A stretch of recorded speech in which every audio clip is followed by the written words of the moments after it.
This is Jarrod Horak for the RunawayHorse.com. Welcome to my third video this week. I covered the Alcibiades and the Breeders' Futurity from Keeneland. Now I'm going to do the Chandelier from Santa Anita Park in this video. Then in my next video, I'm going to do the American Pharoah Stakes from Santa Anita Park. The Chandelier Stakes is a win and you're in for the Breeders' Cup Juvenile Fillies, and it is also a Kentucky Oaks 2023 points race. Top 5 finishers earn Kentucky Oaks points. Now, if you're interested in my annual two-day Breeders' Cup full card, it'll be at Keeneland this year, the Breeders' Cup, November 4th and 5th. You will be able to find those full cards at therunawayhorse.com on my sales page, Breeders' Cup Week. Right now, I'm covering full cards from the autumn meet from Santa Anita Park. You can purchase from the Santa Anita Autumn Meet individual full cards, weekly and weekend packages, and the entire meet. Head on over to therunawayhorse.com and visit the sales page for more information. If you're interested in bonus free selections, you can find my daily best bets blog at horseracingnation.com. I've been doing that blog many years. You can find it in the handicapping section on the home page. And then also I will provide a link in the description in this video for my full cards and for that free selection. Now let's jump into the analysis of this video, and I'm going to be doing for Saturday, October 8th, 2022, the 6th race from Santa Anita Park, the Grade 2 $200,000 Chandelier Stakes, 2-year-old fillies, a mile and a 16th on the main track, and the scheduled post time is 6:38 p.m. Eastern Time. Naughty Lottie is number 1, a 12-1 long shot in here, shipping in after winning the debut at Louisiana Downs by 15 lengths, and then second time out at Prairie Meadows in a stakes race was third, beaten 10 lengths. So she's got that 2 sprint to a route angle from that inside post. They're probably going to try to get involved in the pace.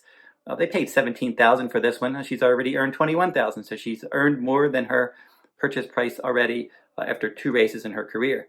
Ice Dancing is number 2. Richard Mandella is the trainer. She's still a maiden, and Umberto Rispoli is going to ride. He's 1 for 6 with this barn recently. She finished second in both starts. Her maiden special weight debut, 6.5 furlongs.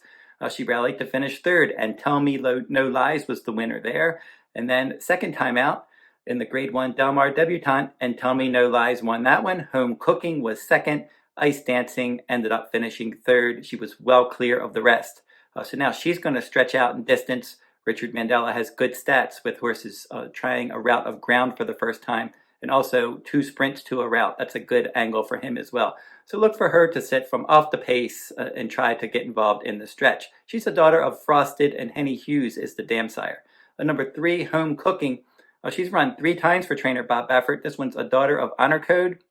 They paid $260,000 for her, and Hard Spun is the dam sire. So I think she's got enough route influences to handle this distance. 5.5 furlong debut. She battled on the lead. The pace was quick. She had blinkers that day. She was well clear of the rest in third. Justique won that one impressively from off the pace, and she's your morning line favorite in here. Home Cooking came back second time out, removed blinkers, the 1-2 favorite. She stalked from 5th. She won by more than 9 lengths. Last time in the Del Mar debutante, it looked like she was going to win that one. She pressed fast fractions. She took the lead. She had a 3-length lead in the stretch, and Tell Me No Lies ran her down that day, and she was well clear of the show finisher. So that was a solid enough effort. Now she's going to stretch out in distance. There seems to be less pace in this race, and her regular pilot, Mike Smith, who was aboard for her last 2 starts, could end up trying to go right to the front and slow things down.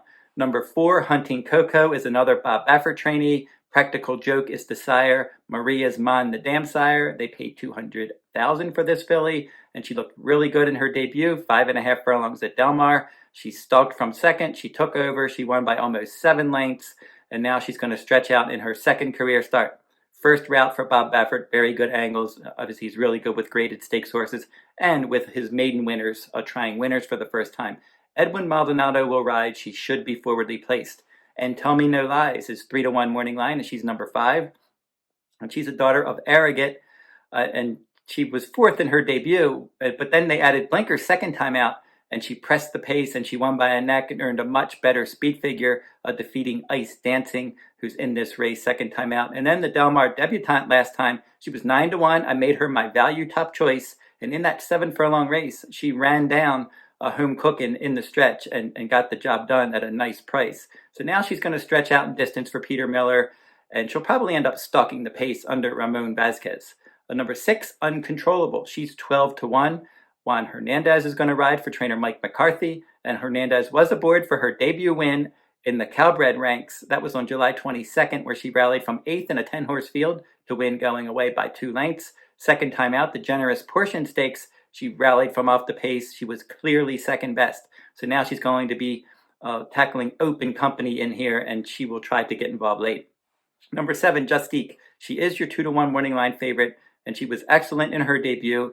She broke last, and she just made a nice move, nice sustained run, and she won easily under wraps by more than 2 lengths. That was her 5.5 furlong debut on July 31st.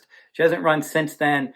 She's been pointing to this race after missing the Del Mar debutante. She got sick. She missed some training, but now she's back on track. She's been training since August 27th, where she got back on the work tab, and she's been training steadily since then. And her last 3 workouts were at Santa Anita Park.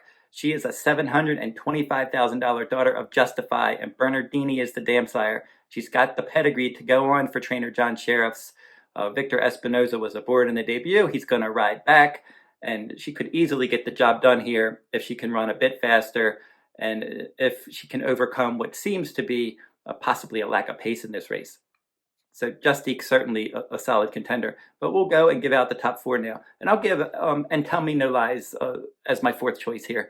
I did like her on top last time when she was 9-1. She's not going to be close to that price. Thought she ran well. Daughter of Arrogate, I wouldn't be surprised if she got the distance, but just not going to offer quite as much value. Others seem a little more interesting in here. Huntingcoco will be my 3rd choice.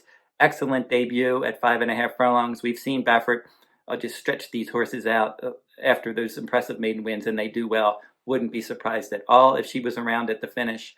My 2nd choice will be Justique. Impressive debut, visually impressive. I would not be surprised if she handled 2 turns and won this, but probably won't offer a ton of value. I'm going to go with a possible pace play in here, and I'm going to pick number 3, Home Cookin' on top. So she will be my top choice because I think she might be able to get loose in this race. There just doesn't seem to be a lot of horses that like to be on the lead. Possibly number 1, Naughty Lottie, could show some speed, but Home Cookin' will either be pressing that long shot and trying to take over, or maybe Mike Smith will just be able to get right out there and try to control the pace. So number 3, Home Cookin'. A pace play here is going to be my top choice in the Grade 2 Chandelier from Santa Anita Park on Saturday, October 8th. So don't forget to like, subscribe, and comment if you like this content, and that will wrap up this video. I'll be back with my final video this week, and I'm going to take a look at the American Pharoah Stakes. Until then, good luck at the races.